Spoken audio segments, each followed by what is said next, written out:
il Santo Spirito Reflettuarum Corda Fratelli, et qui amoris in ei sinum accent, et mite Spiritum tuum et creatuntur. Deus que corda Fidelium Sancti Spiritus Virus Asima de Vuisti, damoris in eonem Spiritu Recta sapere Deus sempre consolazione davvero per Christum Dominum nostrum.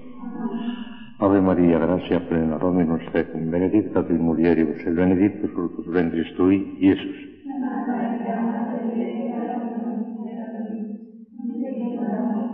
Gloria Patri et Filio et Spiritus Sancti. Reina del Santísimo Rosario, San José, Santo Padre Domingo, Santa Teresa de Jesús.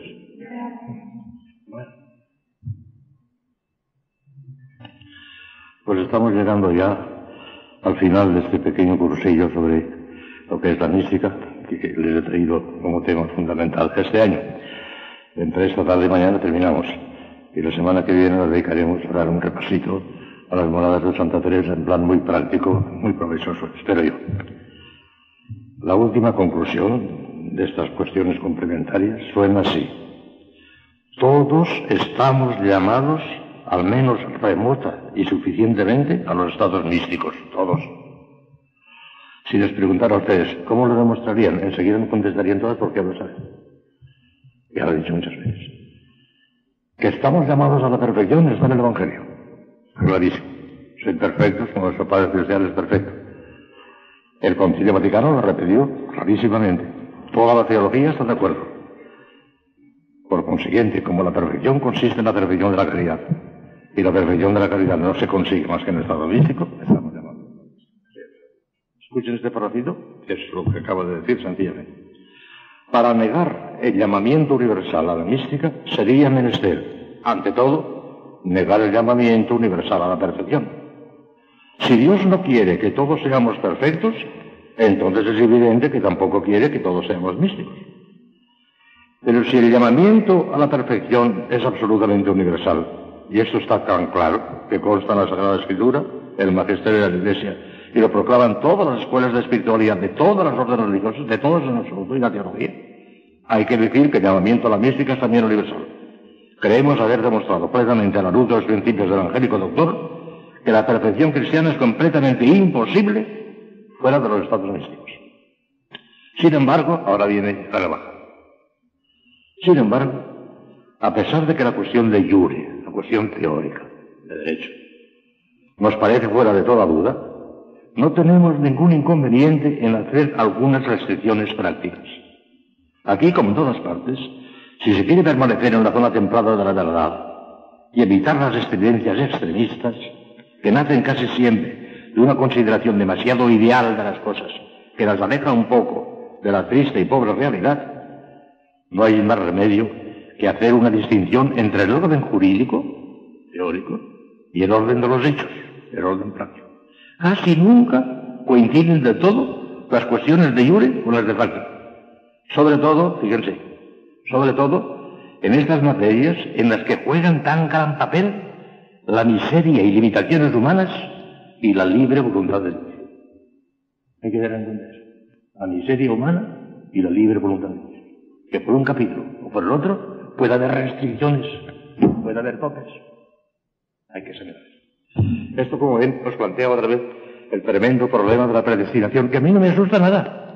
Si tenemos un poquito de fe en la misericordia de Dios nuestro Señor, no hay por qué asustarse de la predestinación. El Señor lo habrá arreglado muy bien para que todo vaya bien, ya verán ustedes. Pero claro, hay que tener en cuenta que, como explica tan maravillosamente San Pablo, en la primera carta a los Corintios, Dios ha distribuido sus gracias de una manera muy distinta en el cuerpo místico. Y a unos, como dice la primera Corintios 12:7, a cada uno se le manifiesta el Espíritu para común utilidad de todos. A unos les dan sabiduría, a otros lenguas, a otros milagros, a otros discernimientos de los espíritus. A unos los hace apóstoles, a otros profetas, a otros doctores, a otros obradores de milagros, etcétera, etcétera, etcétera. Y todo eso es absolutamente necesario, esa desigualdad, para que haya una gran armonía, una gran sinfonía. El ejemplo que les ponía a ustedes: si en una orquesta todos tocaran la misma flauta, ¿no sería posible el concierto? No habría armonía, no habría sinfonía, no habría melodía. Es preciso que haya muchas flautas y que cada una suene de una manera distinta. Ahí no está el problema no está allí. Eso es clarísimo. Tiene que ser así. Si no, destruimos la armonía del conjunto del cuerpo místico de Cristo. El problema no está ahí. El problema es una determinación particular.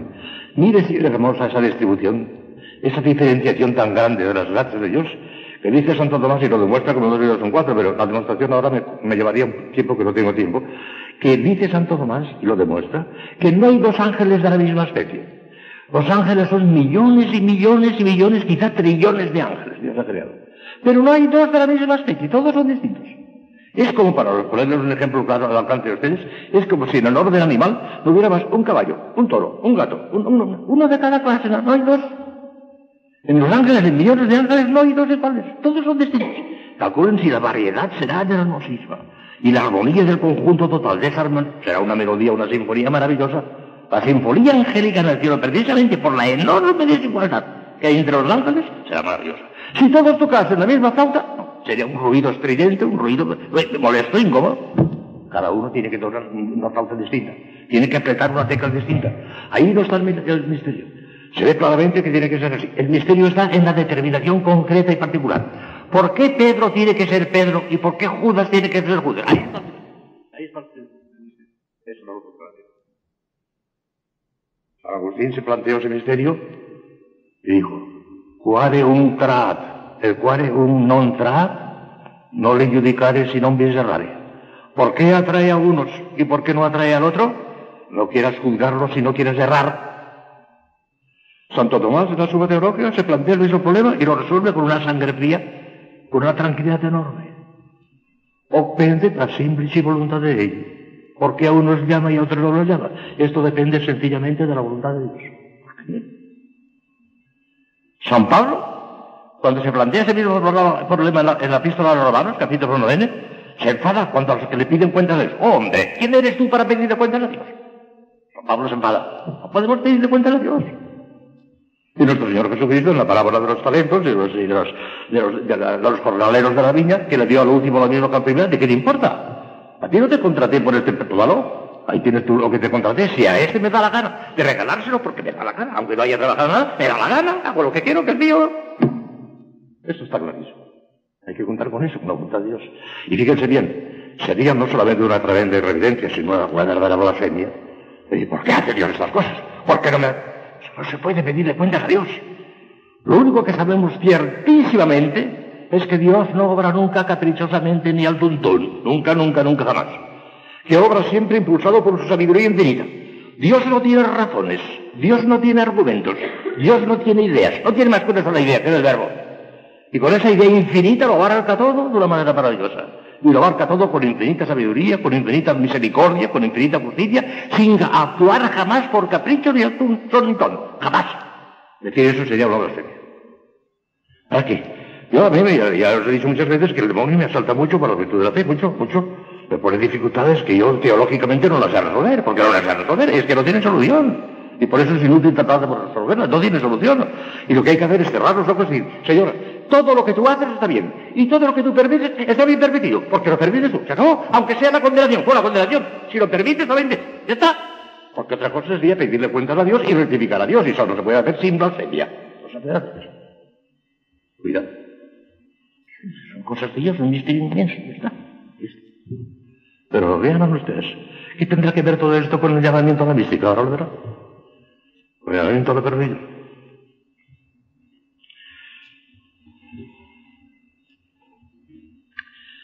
Por de pronto, tengan ustedes en cuenta una cosa fundamental.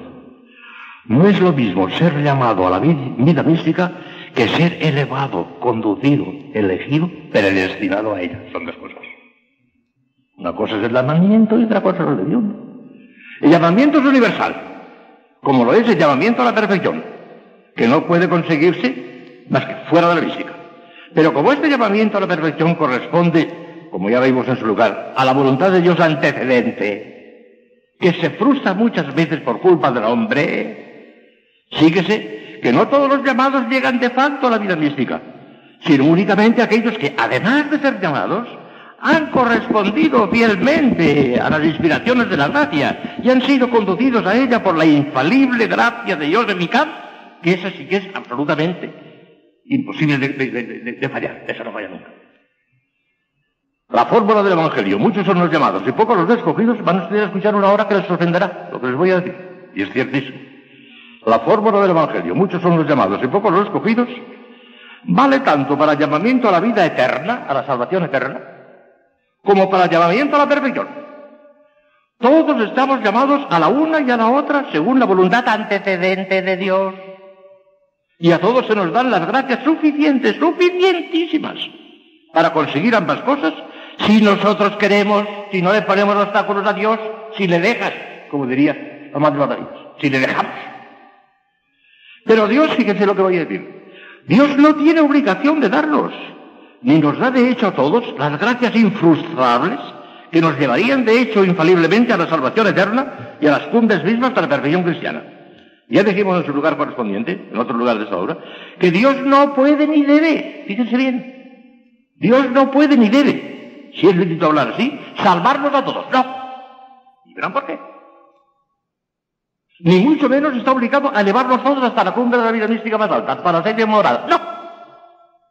Y vamos a saber por qué. Por el absurdo inevitable y la gran inmoralidad, fíjense bien, la gran inmoralidad que de ahí se seguiría. ¿Pero cómo? Una gran inmoralidad, vamos a saberlo. Porque si correspondiendo a la gracia lo mismo que no correspondiendo, si viviendo castamente lo mismo que revolcándose en toda clase de inmundicia, si cumpliendo exactamente la ley de Dios lo mismo que quebrantando sus mandamientos, etcétera, etcétera, Dios estuviera obligado a darnos a todos las gracias eficaces para levantarnos de nuestros pecados voluntariamente cometidos y alcanzar de hecho infaliblemente la salvación eterna y hasta un puesto eminente en el cielo por haber alcanzado también la perfección cristiana, se seguiría de una manera terriblemente lógica que el hombre estaría autorizado para burlarse de Dios, para reírse de Dios. ¿Ah? Podríamos burlarnos de Dios. Si de todas maneras me tienes que salvar, ya me darás la gracia, hago por hacer lo que me dé la gana. Una gran inmoralidad que Dios no puede consentir. Ya pueden pecar impunemente, entregarse tranquilamente a toda clase de desórdenes y quebrantar a su gusto todos los preceptos del decálogo, porque llegará un día en que Dios tendrá que darles las gracias eficaces para arrepentirse, se arrepentirán de eso, se salvarán eternamente, y después de haberse reído de Dios, ocuparán tranquilamente un puesto cerca del trono de su infinita majestad en el cielo. ¿Qué les parece? No puede ser, de ninguna manera. ¿Quién no ve que eso es absurdo e inmoral? Y que Dios no puede hacer eso. No puede. Por su infinita santidad, precisamente, no puede. No puede hacer eso sin dejar de ser infinitamente justo e infinitamente santo. Evidentemente Dios no puede ni debe salvarnos a todos, no. Ni mucho menos hacernos santos a todos, de ninguna manera. Dios exige, tiene que exigir forzosamente, que el hombre corresponda libremente a la gracia. Que corresponda libremente a la gracia. Haga de su parte todo lo que pueda, para al menos no poner ningún obstáculo voluntario a la acción divina que quiere salvarle o santificarle. Si así lo hace, obtendrá infaliblemente esas cosas, estas promesas de la Sagrada Escritura. Pero si se empeña en resistir a la gracia y en sembrarle camino de obstáculos, o al menos en andar con flojedad y tibieza en los caminos de Dios, podrá maravillarse nadie de que Dios en justo y razonable castigo le prive de las gracias eficaces en vista del mal uso de las gracias suficientes que tan pródiga y abundantemente había derramado sobre él. Esto no tiene vuelta de hoja. Hay que lo echa abajo. Hay que conjugar, si tú le dejas, y la libre determinación de Dios. Hay que conjugar las dos cosas. Exigirle que lo haga todo de no. Tú tienes que colaborar también. Recuerden lo que dice San Agustín. Dios no manda nunca imposibles, jamás. Pero cuando manda una cosa, quiere que hagamos lo que podamos, que pidamos lo que no podamos y nos ayuda para que podamos. Repito la expresión de San Agustín, que es fantástica. Dios no manda nunca imposibles. Pero cuando manda una cosa, quiere que hagamos lo que podamos, que pidamos lo que no podamos y nos ayuda para que podamos. Hay que conjugar todo eso, Otro sería inmoral, exigir a Dios que sálvame por encima de todo. Aunque yo peque, aunque me dé la gana. No, eso no puede ser. Y así se explica, y aunque no lo podamos comprender, sabemos que todo lo que Dios hace está bien hecho, que todo lo que Dios permite está permitido. Y recordemos aquello de aquel versículo del Salmo que a mí me hace una luz tremenda y me tranquiliza cuando me vienen las tentaciones contra la fe. Judicia domine vera, justificad en sí misma. Los juicios de Dios son verdaderos y están justificados por sí mismos. Que yo no lo entiendo, y a mí que me importa. No lo entiendo, no lo comprendo, pero están justificados todos los juicios de Dios. Tanto lo que hace positivamente como lo que permite, porque nosotros se lo imponemos, esa permisión. Por hasta punto. Todo está bien hecho. Lo intolerable, lo que de alguna manera se puede hacer, es pedirle cuentas a Dios. ¿Por qué haces esto? Oh, hombre, ¿tú quién eres para pedirle cuentas a Dios? ¿Qué dices, hermano? Cuidado. Hay que conjugarlo todo. Sería demasiado poco que porque la gracia está exigiendo un desarrollo eminente, que todos vamos a llegar a ese desarrollo eminente. Lo está exigiendo, claro que sí. Y en ese sentido tienes un llamamiento universal a la santidad. Pero llegará si tú le dejas, si no, no. Te quedarás en la voluntad consiguiente de Dios, o sea, en esa que nosotros le permitimos, no le dejamos pasar adelante y nos quedamos ahí. La voluntad consiguiente es la que nosotros le permitimos a Dios. La voluntad consciente es la voluntad verdadera que Él quisiera que tuviéramos todos. Pero que muchas veces falla, muchísimas veces falla. ¿Cuándo no falla? No falla cuando la fidelidad a la gracia es tan grande que por fin alcanza la talla, la cumbre para ella predestinada. Fíjense bien también, Yo digo que no falla cuando alcanza la séptima morada. No digo eso. No falla cuando uno alcanza la talla destinada para él con su predestinación. De manera que si no está predestinado a las casas de tercera morada, ha alcanzado la cumbre de la voluntad antecedente de Dios en la tercera morada. Porque no está predestinado para más. ¿Ya está? O sea que no se trata de que la voluntad antecedente séptima morada para todos. No. Para que la tenga predestinada. Por consiguiente, yo les he dicho 100 veces y ahora tengo 101, que hemos de pedir que Dios nos lleve al grado de nuestra predestinación según la medida de la adoración de Cristo, como está en una oración famosa que no sé quién ha escrito, pero debe ser muy buen teólogo porque está muy bien dicho. Hay que pedirle que nos lleve al grado de nuestra predestinación según la medida de la adoración de Cristo. Esta. Si es la tercera. Si es la cuarta, si es la quinta. Pero por 38 veces he dicho que como no sabemos cuál es, pues vamos a aspirar a la séptima por si acaso es esa. Y no nos quedemos a la mitad del camino. Pero si supiéramos, fíjense bien lo que voy a decir ahora, si supiéramos que nuestra predestinación está en la cuarta morada, no deberíamos pedirle la quinta. Sería un abuso intolerable contra la voluntad de Dios. No sé. Si quieres la cuarta para ti, la pasa. De ahí no pasar. Y no tienes de querer pasar. Es que no debes ni de querer pasar porque sería contrariar la voluntad de Dios. Saltar por encima de la voluntad de Dios. ¿Pero qué es eso? Lo que ocurre, eso sí, que podemos asociarnos a las predestinaciones de los demás y gozarnos. Y querer amar a Dios como los ángeles del cielo, como los santos, como los bienaventurados, como las almas del purgatorio, como San José, como la Virgen, como Cristo, como el Espíritu Santo. Eso sí, asociarnos a esos amores. Pero aceptando con entrañas de amor el nuestro, aunque sea el tercer gradito, nada más, aceptarlo. Y no querer pasar de ahí, en cuanto a nosotros. Asociarnos a todos los demás amores. Como dice ese autor, que yo digo, debe ser buen teólogo, chico, porque qué bien dicho lo dice.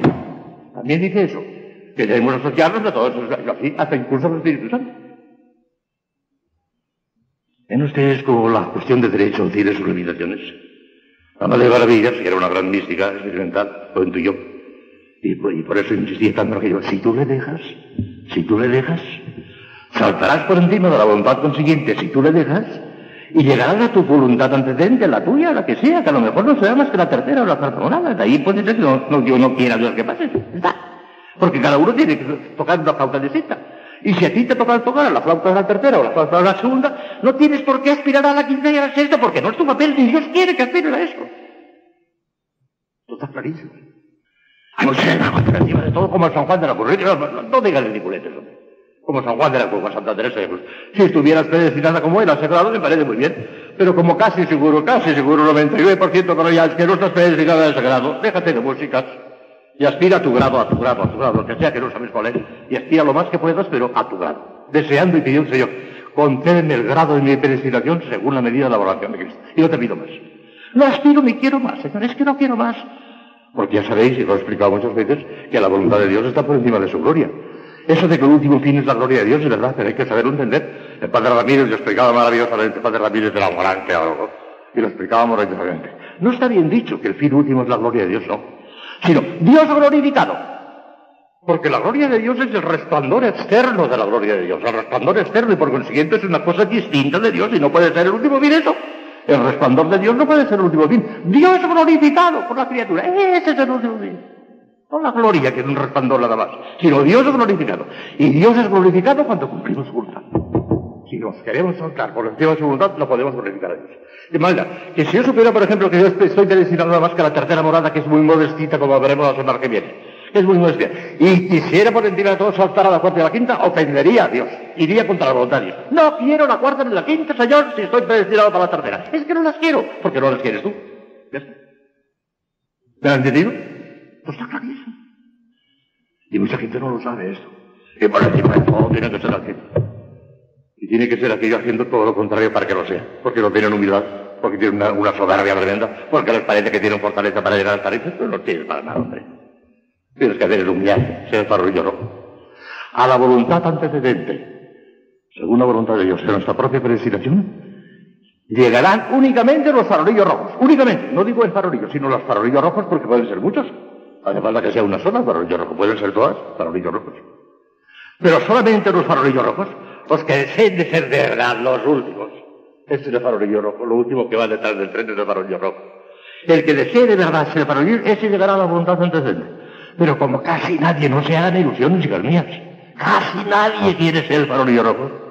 Casi nadie llegará a la voluntad antecedente, casi nadie. Y por consiguiente, casi todos iremos al purgatorio. Porque si no hemos llegado a la voluntad antecedente, iremos al purgatorio. Y allí saldremos con el mismo grado de gracia que teníamos, limpios, totalmente purificados, pero con el mismo grado de gracia que habíamos entrado. Hemos perdido el tiempo. Sin farolillo rojo no hay voluntad antecedente. No se hagan ilusiones. Yo sé que quiero ser que vale a hacer.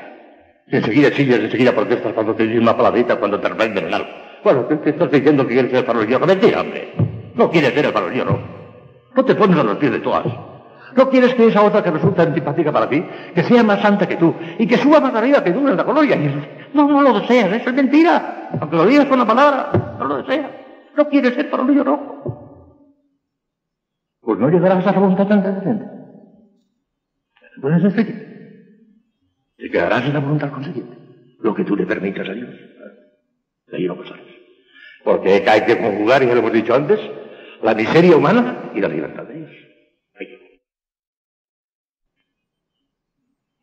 Y no se diga que Dios, de hecho, ha derribado del caballo a algunos de sus perseguidores precisamente en el momento en que le perseguían. Es una cosa totalmente excepcional. La providencia excepcional de Dios no se puede poner como norma para todos. No, es una cosa excepcional rarísima. Alguna vez lo ha hecho, San Pablo lo ha oído. Pero eso es rarísimo. Esas normas excepcionales no se pueden poner como norma para todos los demás, no. Lo excepcional es excepcional, nada más. Dios puede hacer, si quiere libremente hacerlo, un alarde de misericordia sobre tal o cual alma en particular, a pesar de la ausencia y aún de la contrariedad de disposiciones por parte de ella. Puede hacerlo si quiere. Pero no tiene obligación de hacerlo con nadie en particular, ni siquiera es conveniente que lo haga con muchos, no. Por el grave riesgo a que expondría el cumplimiento de sus mandamientos si esas gracias tumbativas fuesen demasiado frecuentes y ordinarias, ya lo hemos dicho antes, sería una inmoralidad. No conviene que sea para muchos, sino para muy poquitos. Esas cosas extraordinarias como San Pablo. Dios puede, si quiere, disponer interiormente a un pecador para que se arrepienta y deje de serlo, pero no tiene obligación, ni es conveniente siquiera que lo haga con todos o con muchos, no es conveniente. ¿Qué por qué? Puesto a hacerlo con solo unos pocos, escoge a este con preferencia al otro. A San Pablo se le ocurrió esa misma pregunta y él mismo, bajo la luz divina de la inspiración profética, nos dio la espléndida respuesta. Hombre, ¿tú quién eres para pedirle cuentas a Dios? San Pablo no. Y lo de San Agustín y lo de Santo Tomás no podemos pedirle cuentas a Dios. ¿Por qué quieres? Y antes que San Pablo, nos había dicho el mismo Cristo en la palabra del Evangelio, ¿no puedo hacer yo lo que quiera de mis vinos? Es el arcano indescifrable de la divina predestinación, que según la fórmula de Santo Tomás, depende únicamente de la voluntad omnímona de Dios. O pende a simplici voluntatem Dei. Y está bien hecho, aunque no lo comprendamos. Está bien hecho. En el cielo veremos esto. ¡Qué bien hecho estaba esto! Allí que tanto me escandalizaba esta manera actual de Dios. Hay quien lanza blasfemias contra Dios. Si yo fuera Dios, no permitiría el mal, no permitiría las enfermedades. ¿Qué misericordia de esa de Dios que permite las enfermedades? Están totalmente ciegos, no se dan cuenta. Y a veces el dolor y la enfermedad es necesaria para nuestra salvación y para nuestra santificación y por eso la permite Dios. ¿No lo ven eso? ¿Y le piden cuentas a Dios? Es lo que escándalo, ¿no? Sí. Entonces veremos que una enfermedad, por ejemplo, era la gran bendición de Dios. Que tener un superior o una superiora que no nos gusta y que nos resulta antipática era la gran bendición de Dios. ¿Qué les dije yo el año pasado cuando hablaban de esas cosas? Que debíamos de pedirle a Dios nuestro Señor que nos mandase superiores antipáticos, ¿no? Para superamos esas cosas puramente naturales a lo sobrenatural. ¡Ay, qué desgracia! ¡Ay, qué bendición! Dice otra vez. ¡Ay, qué desgracia que estoy enferma! ¡Qué bendición que estás enferma! No, señor. Algunas monjas, no nos engañemos, hombre. Una monja enferma está preocupada, la enfermedad, el médico, la crítica, la venga aquí, María Bonita, Matei. Por encima de todo, la salud, no, hombre, no, por amor de Dios, no. Y hasta que no venzamos estos cortezuelos, dice Santa Teresa, no daremos un paso en la vida espiritual, lo dice Santa Teresa. Y ciertos malecillos, dice ella con una gracia tremenda, ciertos malecillos de mujeres, no hagamos caso de eso, que no vale la pena para nada, hombre. Dice Santa Teresa. Lo sabía bien, como decían las monjas bien conocidas. Qué lástima, Dios mío. Que por esos malecillos, por esas pequeñitas cosas, no jugamos la santidad. Hay que conjugar la voluntad de Dios con la generosidad nuestra.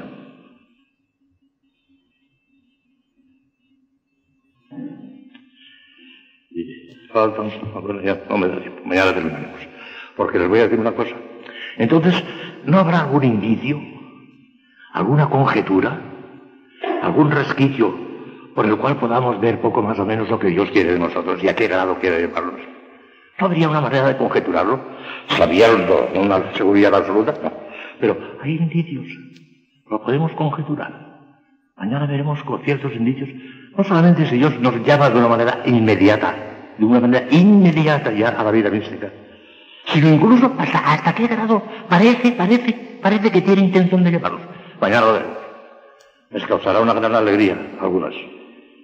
Sí, les causará una gran alegría porque parece que la charla de esta tarde es muy posible, no sé, yo la he hecho con toda el alma y pensando en el bien de ustedes, pero es posible que algunas las hayan aplastado y les haya caído esto como una bomba atómica. O entonces ya. No, luego entonces nada. Ya verán mañana, si Dios quiere. Y la semana que viene, porque mañana terminaremos este cursillo sobre la mística, termina mañana ya. Pero la semana que viene nos hablaré 4 días nada más, de lunes a jueves. Les haremos un vistazo general a vista de pájaro, de las moradas de Santa Teresa, que les hará mucho bien. Y el viernes de la semana que viene tendremos los papelitos, no el sábado, porque el sábado me marcho. Por consiguiente, los papelitos serán el viernes, y las conferencias no más que de lunes a jueves, de la semana que viene. Mañana que es viernes todavía, mañana sí, mañana habrá conferencias. Pero este sábado habrá papelitos. Y el viernes que viene, si Dios quiere, habrá papelitos también. Mientras tanto, tranquilas, que la bomba atómica de esta tarde se puede suavizar un poquito, como verán mañana. Ahí se nos pide gracias, omnipotens Deus, pero una vez de Jesucristo, que Dios reina en secula seculorum.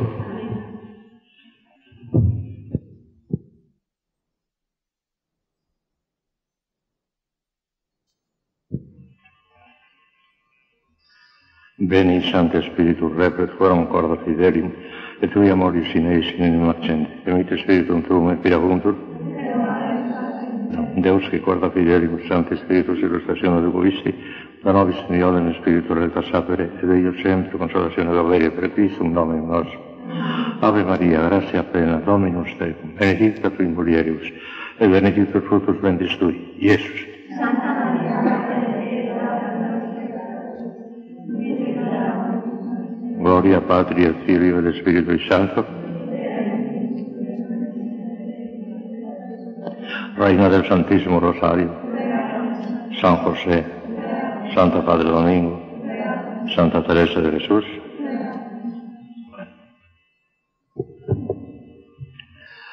Pues llegamos a la última clase o lección, como quieran ustedes llamar, de este pequeño cursillo de mística que les he traído este año. Hoy es la última. Y es muy importante, importantísima la de hoy. Quizá la más importante de todas. Ayer decíamos, empezamos comentar la última conclusión, que decía así: todos estamos llamados, al menos remota y suficientemente, a los estados místicos. Y empezamos a hablar un poquito de eso.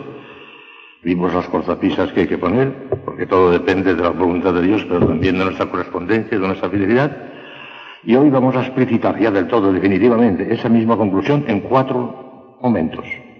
4 pequeñas proposiciones que completan y redondean eso. Y las 4 se las voy a exponer esta tarde, si Dios quiere. Son estas. Por lo tanto, hay que tener en cuenta que se puede hablar de un llamamiento remoto, de un llamamiento próximo, de un llamamiento general para todos, de un llamamiento individual para ti concretamente, de un llamamiento a los primeros grados, de un llamamiento a los grados superiores. Hay muchos llamamientos. Ya concretaremos todo eso. Pues vamos a ver. Todo esto supuesto nos parece en la práctica, de hecho, la verdadera solución del problema que nos hemos planteado se encuentra recogida en las siguientes conclusiones. La primera la hemos dicho muchas veces, ya no hagamos que leerla y seguir adelante. Todos estamos llamados a la mística como a la normal expansión de la gracia santificante, con un llamamiento remoto y suficiente por el mero hecho de estar en gracia a Dios. Por el mero hecho de estar en gracia a Dios, estamos llamados todos a la mística.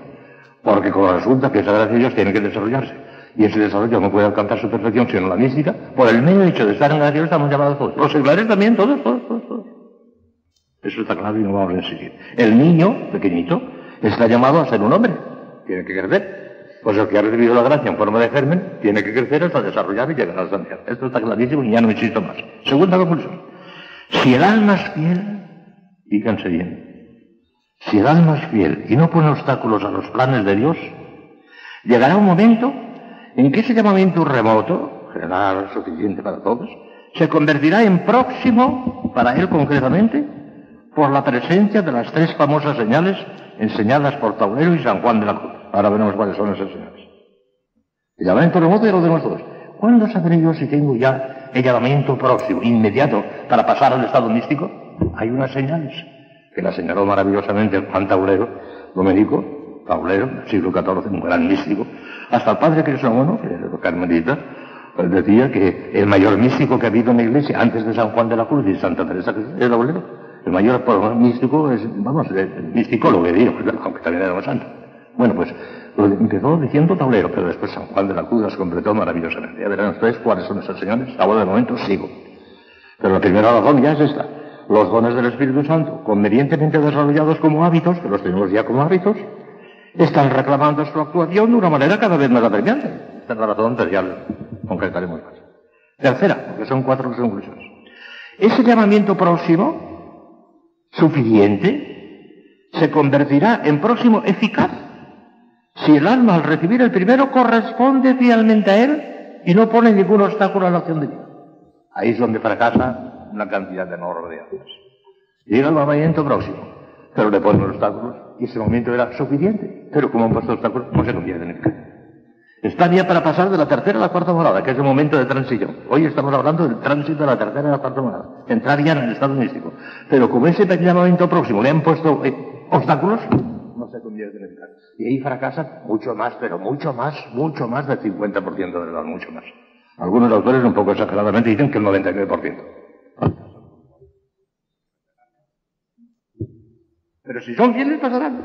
Y si pasan, ya verán hasta dónde pueden llegar. Si pasan, si son fieles. La cuarta proposición, que es la última.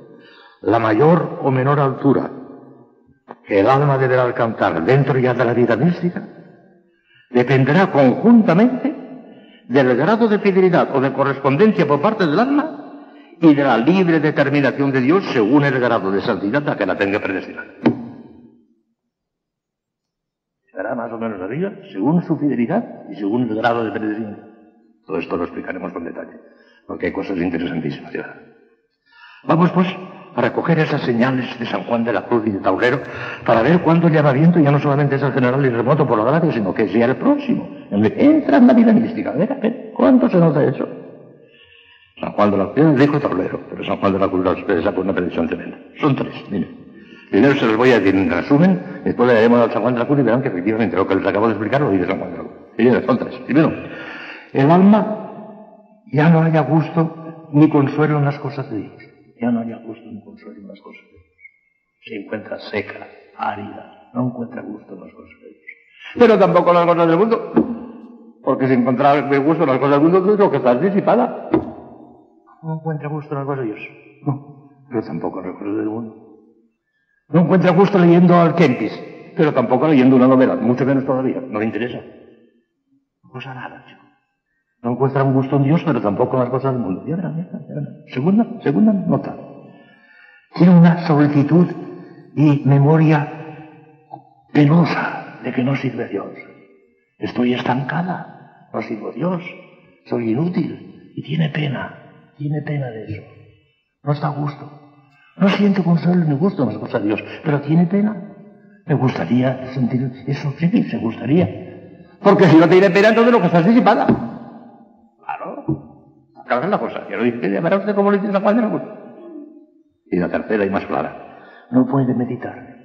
Por más que se esfuerce en pensar, no puede. Al cabo de 2 minutos ya estoy enseguida. En cambio siente una tendencia a estar sosegada, haciendo un acto de amor de Dios continuo, sin mucha intensidad. No está para muchos excesos todavía, no está. Pero siente una paz, una tranquilidad, amando a Dios. No diciéndole nada más que siente que ama a Dios. Y si se sosiega y va fomentando ese amor de Dios, sin grandes ímpetus, sin grandes impulsos, que no está el horno para bollos todavía.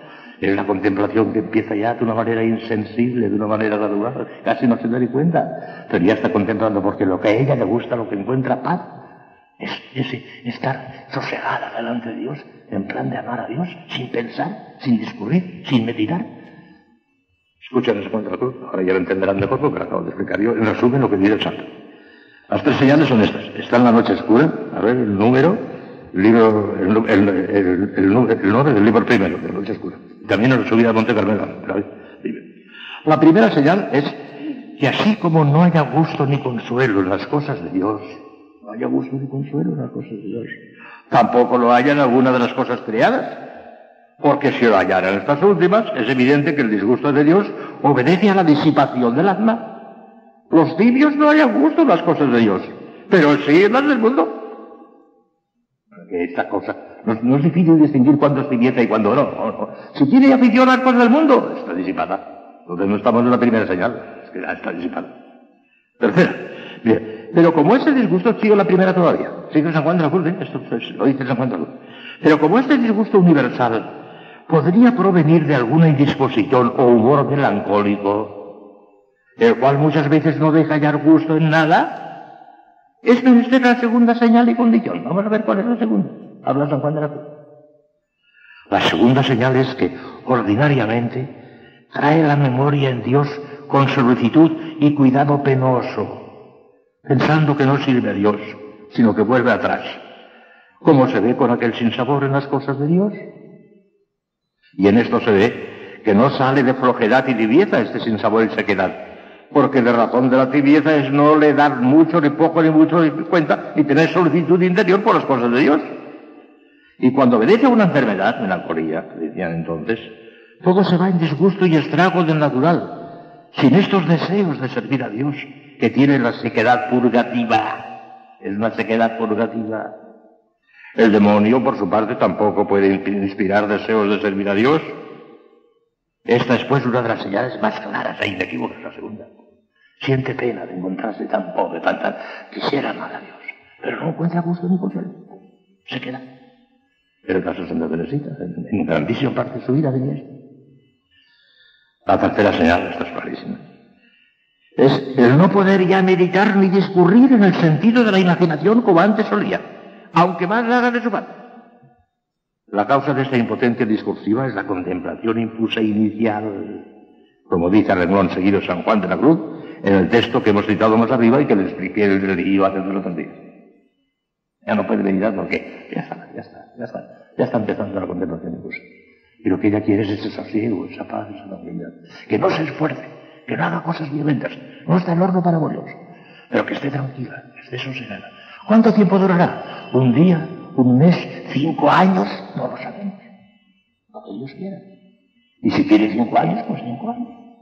Y en eso se nota también que se está cada vez solidificando más la gente, que aguanta aquello, lo que Dios quiere, en la forma que quiere. Pero siempre a base de esa atención amorosa a Dios. No está ociosa, que va a estar ociosa. Está contemplando, pero solamente que de una manera inicial que casi ni ella se da cuenta. Ya lo vimos con aquel texto que leímos el otro día. Es la noche del sentido, que señala la transición entre la tercera morada, que es la última estética, y la cuarta morada, que es la primera vista. Y claro, la contemplación empieza de una manera muy insensible, gradual, y el alma lo que tiene que hacer es sosegarse, y aguantar, porque a lo mejor puede durar esos 5 años. No sabemos cuánto tiempo durará. Tanto más durará cuanto más alta la quiera levantar nuestro Señor. Buena señal que dure mucho tiempo, buena señal. Y aquí es donde fracasan gran parte de las almas, una proporción enorme. Primero porque se descorazonan ellas mismas y dicen, yo no valgo para la santidad, procuraré vivir en gracia, pero yo no valgo para eso, y se acabó, no valgo, se acabó. Y luego, si tienen la espantosa desgracia de tropezar con un director espiritual que la acaba de desorientar, y se empeñan en decirle cosas que no les debe de hacer, pues ya está. La inmensa mayoría de los directores espirituales no tienen ni idea de estas cosas, no las tienen, no las han leído, no han leído Santa Teresa de San Juan de la Cruz, ni tienen ninguna experiencia personal. Pues cuando ven a esta mujer lo que está es medio loca, a mí que me viene con estas sabidurías, que me deje en paz, ya la ha desorientado. No se fíen de los hombres, fíense del Espíritu Santo, tengan como director al Espíritu Santo, y si lo tienen con una profundísima humildad, no se equivocarán, no errarán el camino si abandonan la humildad, pero si tienen humildad, el Espíritu Santo que sea su director y déjense de hombres fuera. No saben dirigir. La Santa Teresa fue santa a pesar de los directores, no por los directores, a pesar. Pues digamos que ahora es importantísimo lo que voy a decirles. Importantísimo. Ese llamamiento próximo suficiente se convertirá en próximo eficaz si el alma, al recibir el primero, corresponde fielmente a él y no pone ningún obstáculo a su acción divina. ¿Y qué es eso? La conducta tiene que ser esta. Aceptación de la prueba todo el tiempo que quiera. Es lo que puedo decir. No esforzarse en meditar. Amar. Y tampoco sin gran esfuerzo. De la forma sosegada que les acabo de decir. Sin pensar en nada, pero solo amando. Si vieron que no piensan en nada, pero tampoco aman, no están motivados entonces. Digas que esforzarse un poquitín, no mucho, pero hay que esforzarse un poquitín en amar. Y cuando vean que están distraídas, pues procurar darle la atención amorosa, no la atención discursiva, que no están para meditar. La estética triunfa ya.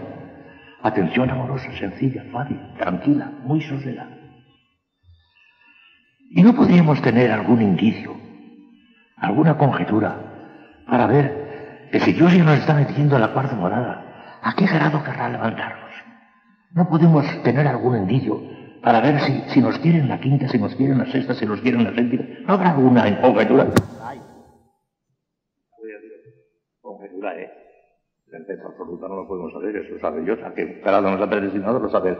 Pero un indicio, una conjetura, para ir sospechando ya a qué altura nos quiere levantar, ay, se puede decir. Bien. Hay almas que no aspiran muy alto. La inmensa mayoría de las monjas incluso no aspiran a muy alto. A una gran santidad, a ser buenas personas, y a santificarse también, pero esa santidad entendida en un sentido muy amplio. Cuando se trata de hacer grandísimos esfuerzos y grandísimos sacrificios y dejarse crucificar de verdad, eso ya no. Lo desean desde la estética y lo desean hasta cierto punto, con tal de que no me resulte muy duro, con tal de desear santidad excelsa. No. Mira, para mí, yo creo que sí, que deseo una santidad excelsa. No, ilusa, no lo sé. Porque obras son amores y números razones, esas son palabras. ¿Hace usted algún acto heroico? Cuando la pisotean, lanzan un grito de alegría y cantan Te Deum. Está deseando de verdad ser la última que la pisoteen, que la rinconen, que no la tengan en cuenta para nada, que es la mujer inútil. ¿Para qué es esta mujer que está en un rincón y gozar y cantar un Te Deum? Pero... pues entonces, no me digan que quieras ser santa, por amor de Dios, que es mentira. Te estás equivocando, no es verdad. La mayoría no quieren ser santas, a este precio. Propónganles ustedes el acto heroico de caridad en favor de las almas del purgatorio, que significa entregarles todos nuestros sufragios, incluso después de muertos. El que hace ese acto de entrega, después de muerto, no tendrá ningún sufragio, porque se les ha entregado todas las almas de los... ¡Ay, no, eso no! Hasta ahí no llega. Asusta, no lo hace. El heroísmo, no. Hasta ahí no se llega. No saben que haciendo ese acto aumenta un mérito tremendo para la visión beatífica terrible. Parece que pierden y ganan una unidad, pero No les cabe en la cabeza, no lo hacen. La mayoría de la gente no quiere saber nada del voto de ánimas o no. Los sufragios que me hagan después de muerta, para ti. De manera que la mayoría jamás no quieren la santidad de verdad. Los frailes, el 99,5%, no desean de santidad. Son buena gente, viven gracias a Dios. Pero les gusta también pasarlo bien en este mundo. Vacaciones largas, comer bien.